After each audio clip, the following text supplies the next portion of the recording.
नमस्कार दोस्तों, एक बार फिर से आप सभी का टिप पॉइंट चैनल में स्वागत है। दोस्तों आज के इस वीडियो में यूपी ट्रिपल एससी पेट एग्जाम के लिए भारतीय संविधान के अंतर्गत संविधान की विशेषताएं और राज्य के नीति निर्देशक सिद्धांतों से टॉप 40 प्रश्नों को देखेंगे। देखिए दोस्तों, आपके सिलेबस में भारतीय संविधान के अंतर्गत पहला टॉपिक संविधान की विशेषताएं हैं और दूसरा टॉपिक राज्य के नीति निर्देशक सिद्धांत है। तो इन दोनों टॉपिक को एक ही वीडियो में कवर करेंगे। आप सभी लोग इस वीडियो को पूरा ध्यान से देखिए। सबसे पहले दोस्तों थ्योरी सेक्शन को डिस्कस करेंगे, फिर उसी से रिलेटेड ऑब्जेक्टिव प्रश्नों को सॉल्व करेंगे। तो चलिए शुरू करते हैं। आप सभी लोग इस वीडियो को पूरा ध्यान से देखिए। सबसे पहले दोस्तों संविधान की विशेषताएं देखेंगे। संविधान की विशेषताओं के अंतर्गत पहला पॉइंट है दोस्तों, भारत का संविधान प्रभुत्व संपन्न, लोकतंत्रात्मक, पंथ निरपेक्ष तथा समाजवादी संविधान है। दूसरा पॉइंट है दोस्तों, भारतीय संविधान में मूल अधिकारों को समाविष्ट किया गया है। तो यहां पर दोस्तों जितने पॉइंट लिखे गए हैं सभी पॉइंट को आपको ध्यान से देखना है और इसी से रिलेटेड प्रश्नों को आपको लास्ट में सॉल्व करना है। ठीक है, तो ये दोनों दोस्तों संविधान की विशेषताएं हैं, इसे ध्यान रखिएगा। अगला पॉइंट है दोस्तों, भारत का संविधान विश्व का सबसे बड़ा लिखित एवं सर्वाधिक व्यापक संविधान है। मोस्ट इंपॉर्टेंट पॉइंट है, यहां से प्रश्न बनता है कि भारत का संविधान कैसा है। भारत का संविधान दोस्तों विश्व का सबसे बड़ा लिखित एवं सर्वाधिक व्यापक संविधान है। भारत का संविधान दोस्तों अंशतः कठोर और अंशतः लचीला है, इसे भी आप लोग ध्यान रखिएगा। आगे बढ़ते हैं दोस्तों, भारत एक धर्मनिरपेक्ष देश है। धर्मनिरपेक्ष का अर्थ है कि भारत में मौजूद सभी धर्मों को समान संरक्षण मिलेगा, अर्थात सरकार सभी धर्मों के साथ समान व्यवहार करेगी। सरकार का राज्य स्तर पर कोई धर्म नहीं होगा। ठीक है, तो इसे ध्यान रखिएगा। भारत के संविधान में भारत को राज्यों का एक यूनियन माना गया है, मतलब राज्यों का एक संघ माना गया है। ठीक है, और भारत दोस्तों एक संसदात्मक प्रजातंत्र है, इसे ध्यान रखिएगा। भारत एक संसदात्मक प्रजातंत्र है। अगला पॉइंट है दोस्तों, भारत का संविधान भारत में संसदीय पद्धति की सरकार की व्यवस्था करता है। भारतीय संविधान द्वारा दोस्तों स्वतंत्र न्यायपालिका की स्थापना की गई है। ये सभी दोस्तों भारतीय संविधान की विशेषताएं हैं, इसलिए इन सभी विशेषताओं को आप लोग ध्यान से देखते हुए चलिए। अगली विशेषता है, भारतीय संविधान भारत में विधि के शासन की व्यवस्था करता है। भारत में विधि के शासन की व्यवस्था करता है। अगला पॉइंट है दोस्तों, भारत का संविधान आंतरिक एवं बाह्य स्रोतों से मिलकर बना है। कई ऐसे उपबंध हैं दोस्तों जो बाह्य स्रोतों से मतलब विदेशों से लिए गए हैं, दूसरे देशों से लिए गए हैं। ठीक है, तो यह भी इसकी एक विशेषता है। भारतीय संविधान में दोस्तों कई विदेशी संविधान के तत्वों का समावेश किया गया है। अगली विशेषता है, भारतीय संविधान 26 नवंबर 1949 को संविधान सभा द्वारा पारित किया गया तथा 26 जनवरी 1950 को संविधान पूर्णतः लागू किया गया। तो ये संविधान के बारे में जानकारी है, इसको याद रखिएगा। 26 जनवरी 1950 को संविधान पूर्णतः लागू किया गया। ठीक है, आगे बढ़ते हैं। संविधान निर्माण में कुल 2 वर्ष 11 माह और 18 दिन का समय लगा। ठीक है, कितना समय लगा? 2 वर्ष 11 माह और 18 दिन का समय लगा। भारतीय संविधान को नम्यता एवं अनम्यता का मिश्रण कहा जाता है। नम्यता एवं अनम्यता का मिश्रण भारतीय संविधान को कहा जाता है। ठीक है, अगला पॉइंट है दोस्तों, भारतीय संविधान में एकल नागरिकता का प्रावधान है। पूछा जाता है भारतीय संविधान में कैसी नागरिकता का प्रावधान है, तो एकल नागरिकता का प्रावधान है। भारतीय संविधान दोस्तों वयस्क मताधिकार की व्यवस्था करता है, इसे भी आप लोग ध्यान रखिएगा। नेक्स्ट है दोस्तों, भारतीय संविधान को वकीलों का स्वर्ग कहा जाता है। यहां पर ध्यान रखिएगा, भारतीय संविधान को वकीलों का स्वर्ग कहा जाता है। और भारतीय संविधान पर दोस्तों सबसे अधिक प्रभाव भारत सरकार अधिनियम 1935 का पड़ा था। पूछा जाता है भारतीय संविधान पर सबसे अधिक प्रभाव किसका पड़ा था, तो भारत सरकार अधिनियम 1935 का पड़ा था। ठीक है, भारतीय राजनीतिक व्यवस्था में संविधान सर्वोच्च है दोस्तों, इसे आप लोग ध्यान रखिएगा। संविधान सर्वोच्च है। भारतीय संविधान का अभिभावक सर्वोच्च न्यायालय है, इसे आप लोग ध्यान रखिएगा। नेक्स्ट है, भारत में वैध प्रभुसत्ता संविधान में निहित है। नेक्स्ट पॉइंट है, लिखित संविधान की अवधारणा ने फ्रांस में जन्म लिया है। प्रश्न यहां पर पूछा जाता है, लिखित संविधान की अवधारणा ने कहां जन्म लिया? तो फ्रांस में जन्म लिया। अध्यक्षात्मक शासन का उदय संयुक्त राज्य अमेरिका में हुआ। अध्यक्षात्मक शासन का उदय संयुक्त राज्य अमेरिका में हुआ, इसे भी आप लोग ध्यान रखिएगा। भारत का संविधान धार्मिक एवं भाषाई अल्पसंख्यकों को मान्यता प्रदान करता है। तो यहां तक दोस्तों आपका थ्योरी सेक्शन पूरा कंप्लीट हो गया। अब यहां से दोस्तों भारतीय संविधान की विशेषताओं से टॉप 20 प्रश्नों को देखेंगे। आप सभी लोग पूरा वीडियो ध्यान से देखिए और इन सभी प्रश्नों का उत्तर बताने का प्रयास करिए। पहला प्रश्न आपके सामने है, विश्व का सबसे बड़ा लिखित एवं सर्वाधिक व्यापक संविधान किस देश का है? ऑप्शन आपके सामने है, यहां पर आपका राइट आंसर क्या है? तो देखिए दोस्तों, यहां पर आपका राइट आंसर हो जाएगा बी ऑप्शन, भारत। भारत का संविधान दोस्तों विश्व का सबसे बड़ा लिखित एवं सर्वाधिक व्यापक संविधान है, इसलिए बी ऑप्शन आपका राइट हो जाएगा। चलिए अगला प्रश्न देखेंगे, भारतीय संविधान कैसा है? ऑप्शन आपके सामने है, आप लोग बताइए यहां पर आपका राइट आंसर क्या है? तो देखिए दोस्तों, भारत का संविधान अंशतः कठोर और अंशतः लचीला है। कैसा है? अंशतः कठोर और अंशतः लचीला है, इसलिए डी ऑप्शन राइट हो जाएगा। अगला प्रश्न है, भारत का संविधान किस प्रकार का है? ऑप्शन आपके सामने है, यहां पर आपका राइट आंसर क्या है? तो देखिए दोस्तों, भारत का संविधान नम्य और अनम्य दोनों है। नम्य और अनम्य दोनों है, इसलिए सी ऑप्शन आपका राइट हो जाएगा। चलिए आगे बढ़ते हैं। नेक्स्ट प्रश्न है, भारत के संविधान में भारत को माना गया है, क्या माना गया है? ऑप्शन आपके सामने है, यहां पर आपका राइट आंसर क्या हो जाएगा? तो देखिए दोस्तों, भारत के संविधान में भारत को राज्यों का एक यूनियन माना गया है। क्या माना गया है? राज्यों का एक यूनियन माना गया है, इसलिए सी ऑप्शन आपका राइट हो जाएगा। चलिए आगे बढ़ते हैं। ये सभी प्रश्न काफी ज्यादा इंपॉर्टेंट हैं, इसलिए ध्यान से आप लोग वीडियो देखते हुए चलिए। भारत एक धर्मनिरपेक्ष देश है, इसका तात्पर्य है, इसका तात्पर्य क्या है आपको यह बताना है। तो यहां पर आपका राइट आंसर क्या है? देखिए दोस्तों, यहां पर आपका राइट आंसर है बी ऑप्शन, उसका राज्य स्तर पर कोई धर्म नहीं है। धर्मनिरपेक्ष का तात्पर्य है कि उसका राज्य स्तर पर कोई धर्म नहीं है। बी ऑप्शन आपका राइट हो जाएगा। निम्नलिखित कथनों में कौन सही है? ऑप्शन आपके सामने है, भारतीय संविधान अध्यक्षात्मक है, भारत एक नाम मात्र का राजतंत्र है, भारत एक कुलीन तंत्र है, या भारत एक संसदात्मक प्रजातंत्र है। तो यहां पर दोस्तों आपका राइट आंसर हो जाएगा डी ऑप्शन, भारत एक संसदात्मक प्रजातंत्र है। ठीक है, चलिए आगे बढ़ते हैं। भारतीय संविधान के संबंध में कौन सा कथन सही है? ऑप्शन आपके सामने है, यहां पर आपका राइट आंसर क्या है? तो देखिए दोस्तों, यहां पर आपका राइट आंसर है, यह दूसरे देशों के संविधान से प्रभावित है। भारतीय संविधान दोस्तों दूसरे देशों के संविधान से प्रभावित है, इसलिए बी ऑप्शन आपका राइट हो जाएगा। चलिए आगे बढ़ते हैं। नेक्स्ट प्रश्न है, भारतीय संविधान के संदर्भ में कहा जाता है कि यह क्या है?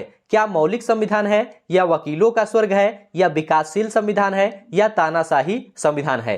तो यहां पर दोस्तों आपका राइट आंसर हो जाएगा बी ऑप्शन, वकीलों का स्वर्ग है। भारतीय संविधान क्या है? वकीलों का स्वर्ग है। बी ऑप्शन आपका राइट हो जाएगा। नेक्स्ट प्रश्न है, भारतीय संविधान पर सबसे अधिक प्रभाव किसका पड़ा है? ऑप्शन आपके सामने है, यहां पर आपका राइट आंसर क्या है? देखिए दोस्तों, यहां पर आपका राइट आंसर है ए ऑप्शन, भारत सरकार अधिनियम 1935 का। आपको बताया गया था भारतीय संविधान पर दोस्तों सबसे अधिक प्रभाव भारत सरकार अधिनियम 1935 का पड़ा था।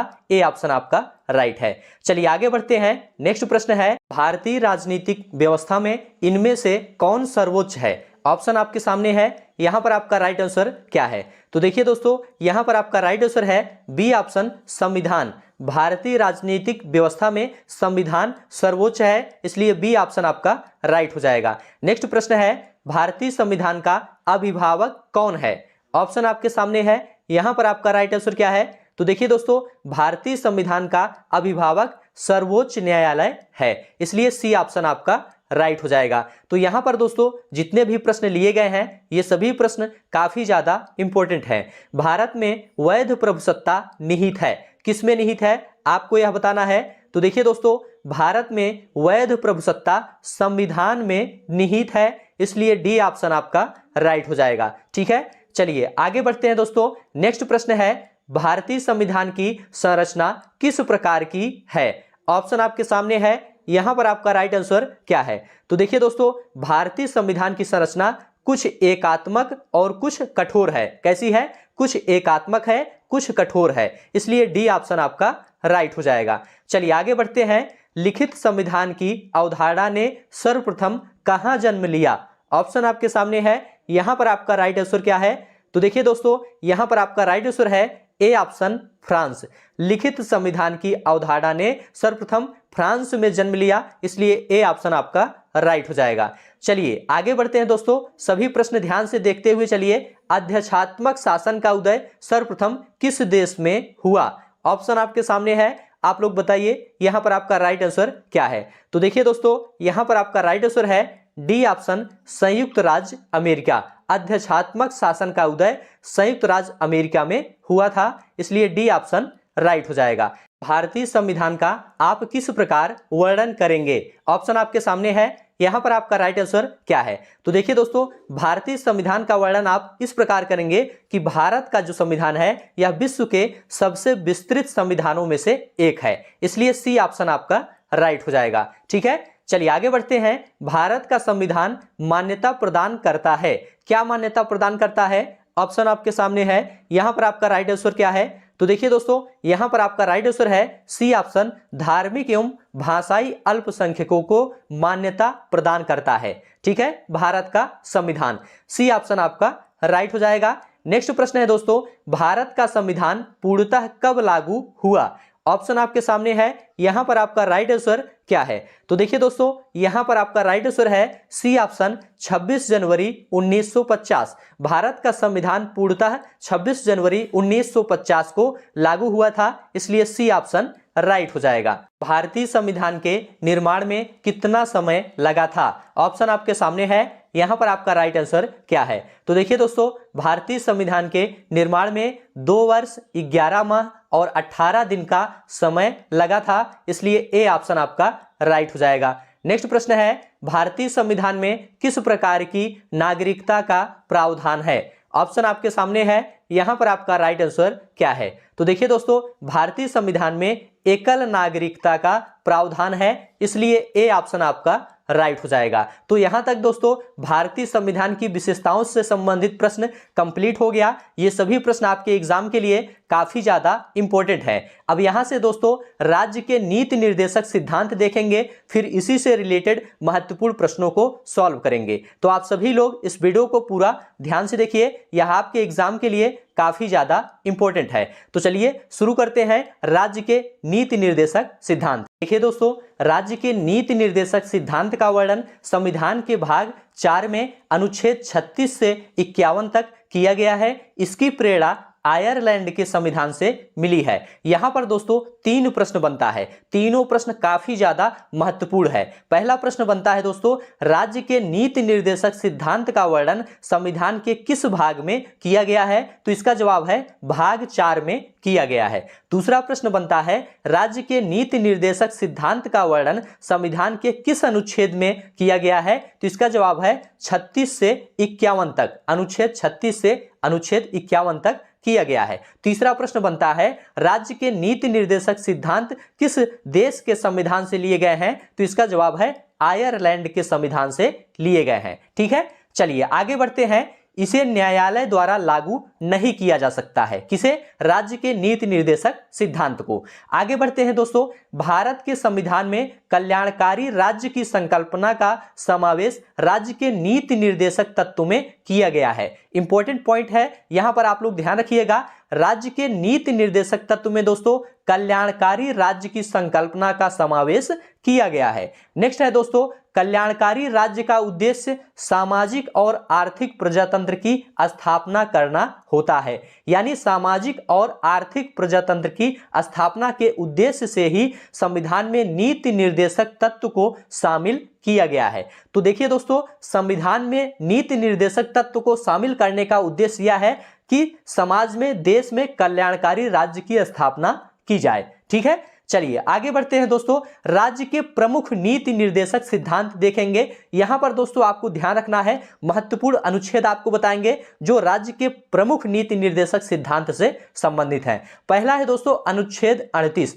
अनुच्छेद 38 में दोस्तों बताया गया है कि राज्य लोक कल्याण की अवधि के लिए सामाजिक व्यवस्था बनाएगा। तो पूछा जाता है राज्य लोक कल्याण की अवधि के लिए सामाजिक व्यवस्था बनाएगा, यह किस अनुच्छेद में कहा गया है? तो अनुच्छेद 38 में कहा गया है। ठीक है, चलिए आगे बढ़ते हैं दोस्तों, अनुच्छेद 39 का की बात करते हैं। समान न्याय और निःशुल्क विधिक सहायता, समान कार्य के लिए समान वेतन की व्यवस्था इसी में है। तो ध्यान रखिएगा, समान कार्य के लिए समान वेतन की व्यवस्था अनुच्छेद 39 का में है। ठीक है, इसको याद रखिएगा, इसी से रिलेटेड अभी प्रश्न आपको आगे देखने को मिलेगा। ठीक है, अनुच्छेद 39 खा की बात करते हैं दोस्तों। इसमें बताया गया है सार्वजनिक धन का स्वामित्व तथा नियंत्रण इस प्रकार करना ताकि सार्वजनिक हित का सर्वोत्तम साधन हो सके। ठीक है, यह अनुच्छेद 39 खा में बताया गया है। अनुच्छेद 39 ग में दोस्तों बताया गया है धन का समान वितरण।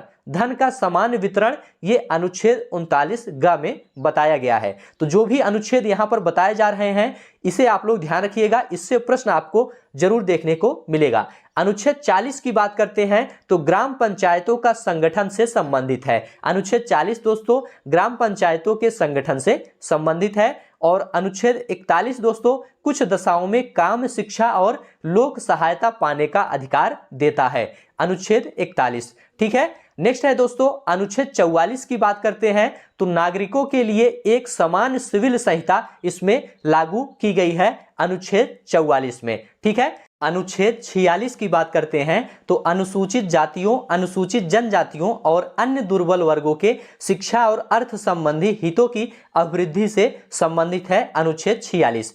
नेक्स्ट है दोस्तों अनुच्छेद 48। अनुच्छेद 48 दोस्तों कृषि एवं पशुपालन का संगठन से संबंधित है। और अनुच्छेद 48 का दोस्तों पर्यावरण का संरक्षण तथा संवर्धन और वन एवं वन्य जीवों की रक्षा से संबंधित है अनुच्छेद 48 का। ठीक है, नेक्स्ट है अनुच्छेद 50। अनुच्छेद 50 दोस्तों कार्यपालिका एवं न्यायपालिका का पृथक्करण से संबंधित है। और अनुच्छेद 51 दोस्तों अंतरराष्ट्रीय शांति और सुरक्षा की अवधि से संबंधित है। ठीक है, ये सभी अनुच्छेद दोस्तों राज्य के नीति निर्देशक सिद्धांतों से संबंधित हैं, इसलिए इनको याद रखिएगा, इनसे संबंधित प्रश्न एग्जाम में पूछा जाता है। चलिए आगे बढ़ते हैं दोस्तों, अगला पॉइंट है राज्य के नीति निर्देशक तत्व एक ऐसा चेक है जो बैंक की सुविधा अनुसार अदा की जाएगी। यह कथन दोस्तों केटी शाह का है, इंपॉर्टेंट कथन है, इसको भी याद रखिएगा। यहां तक दोस्तों आपका थ्योरी सेक्शन पूरा कंप्लीट हो गया। अब यहां से दोस्तों राज्य के नीति निर्देशक सिद्धांतों से संबंधित टॉप 20 क्वेश्चन देखेंगे जो आपके एग्जाम के लिए काफी ज्यादा इंपॉर्टेंट है। तो चलिए शुरू करते हैं। पहला प्रश्न आपके सामने है, भारतीय संविधान में राज्य के नीति निर्देशक तत्व ग्रहण किए गए हैं, किस देश से ग्रहण किए गए हैं आपको यह बताना है। ऑप्शन आपके सामने है, यहां पर दोस्तों आपका राइट आंसर है बी ऑप्शन आयरलैंड से। भारतीय संविधान में राज्य के नीति निर्देशक तत्व दोस्तों आयरलैंड के संविधान से लिए गए हैं, इसलिए बी ऑप्शन आपका राइट हो जाएगा। चलिए आगे बढ़ते हैं, राज्य के नीति निर्देशक तत्वों का उल्लेख भारतीय संविधान के किस भाग में है। ऑप्शन आपके सामने है, यहां पर आपका राइट आंसर क्या है, तो देखिए दोस्तों यहां पर आपका राइट आंसर है सी ऑप्शन भाग 4 में। राज्य के नीति निर्देशक तत्वों का उल्लेख भारतीय संविधान के भाग 4 में किया गया है, इसलिए सी ऑप्शन आपका राइट हो जाएगा। नेक्स्ट प्रश्न है, भारतीय संविधान के किस अनुच्छेद में राज्य के नीति निर्देशक तत्व का उल्लेख किया गया है। ऑप्शन आपके सामने है, यहां पर दोस्तों आपका राइट आंसर है सी ऑप्शन अनुच्छेद 36 से 51 तक। भारतीय संविधान के अनुच्छेद 36 से लेकर अनुच्छेद 51 तक राज्य के नीति निर्देशक तत्वों का उल्लेख किया गया है, इसलिए सी ऑप्शन आपका राइट हो जाएगा। नेक्स्ट प्रश्न है दोस्तों, भारतीय संविधान में राज्य के नीति निर्देशक सिद्धांतों को शामिल करने के पीछे मुख्य उद्देश्य क्या था। ऑप्शन आपके सामने है, यहां पर आपका राइट आंसर क्या है, तो देखिए दोस्तों यहां पर आपका राइट आंसर है ए ऑप्शन कल्याणकारी राज्य की स्थापना करना। यह दोस्तों भारतीय संविधान में राज्य के नीति निर्देशक सिद्धांतों को शामिल करने का मुख्य उद्देश्य था, इसलिए ए ऑप्शन आपका राइट हो जाएगा। आगे बढ़ते हैं दोस्तों, नेक्स्ट प्रश्न देखेंगे, निम्नलिखित में से किसने नीति निर्देशक सिद्धांतों को बैंक की सुविधा अनुसार देय चेक कहा है। ऑप्शन आपके सामने है, यहां पर आपका राइट आंसर क्या है, तो देखिए दोस्तों यहां पर आपका राइट आंसर है डी ऑप्शन केटी शाह। यह दोस्तों केटी शाह का कथन है, इसलिए डी ऑप्शन आपका राइट हो जाएगा। नेक्स्ट प्रश्न है संविधान में कल्याणकारी राज्य का आदेश दिया जाता है। ऑप्शन आपके सामने है, यहां पर आपका राइट आंसर क्या है? तो देखिए दोस्तों यहां पर आपका राइट आंसर है सी ऑप्शन नीति निर्देशक तत्वों में। नीति निर्देशक तत्वों में दोस्तों संविधान में कल्याणकारी राज्य का आदेश दिया जाता है। सी ऑप्शन आपका राइट हो जाएगा। नेक्स्ट प्रश्न है नीति निर्देशक सिद्धांत हैं। ऑप्शन आपके सामने है वाद योग्य नहीं, मौलिक अधिकार। यहां पर दोस्तों आपका राइट आंसर है नीति निर्देशक सिद्धांत वाद योग्य नहीं है, इसलिए बी ऑप्शन आपका राइट है। नेक्स्ट प्रश्न है एक कल्याणकारी राज्य के निर्देश आदर्श वर्णित हैं। किसमें वर्णित हैं आपको यह बताना है। तो यहां पर दोस्तों आपका राइट आंसर है ए ऑप्शन राज्य के नीति निर्देशक तत्वों में। एक कल्याणकारी राज्य दोस्तों राज्य के नीति निर्देशक तत्वों में वर्णित है, इसलिए ए ऑप्शन आपका राइट हो जाएगा। नेक्स्ट प्रश्न है दोस्तों भारत के संविधान में अंतरराष्ट्रीय सुरक्षा को प्रोत्साहन देना सन्निहित है। किसमें सन्निहित है? प्रस्तावना में, नीति निर्देशक तत्व में या मौलिक कर्तव्य में। तो यहां पर दोस्तों आपका राइट आंसर है बी ऑप्शन राज्य के नीति निर्देशक तत्व में। ठीक है, तो भारत के संविधान में अंतरराष्ट्रीय सुरक्षा को प्रोत्साहन देना दोस्तों राज्य के नीति निर्देशक तत्वों में सन्निहित है, इसलिए बी ऑप्शन आपका राइट है।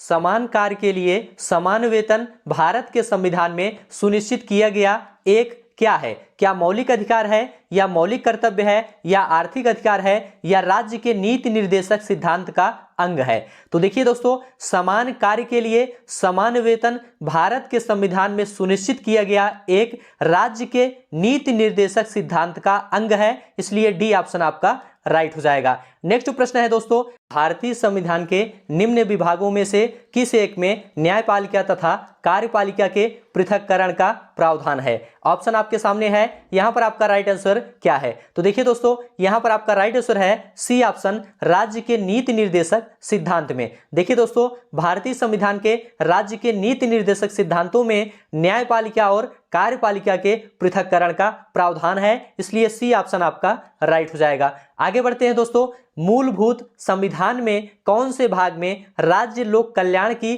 संकल्पना सम्मिलित की गई है? ऑप्शन आपके सामने है, यहां पर आपका राइट आंसर क्या है? तो देखिए दोस्तों यहां पर आपका राइट आंसर है डी ऑप्शन राज्य के नीति निर्देशक तत्व में।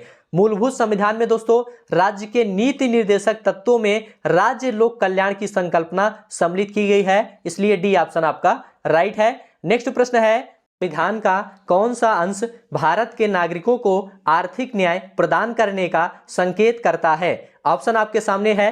देखिए दोस्तों यहां पर आपका राइट आंसर हो जाएगा ए ऑप्शन राज्य के नीति निर्देशक तत्व। संविधान के राज्य के नीति निर्देशक तत्वों में भारत के नागरिकों को आर्थिक न्याय प्रदान करने का संकेत दिया गया है, ए ऑप्शन आपका राइट है। नेक्स्ट प्रश्न है भारत के किस राज्य में समान नागरिक संहिता लागू है? ऑप्शन आपके सामने है, यहां पर आपका राइट आंसर है दोस्तों डी ऑप्शन गोवा।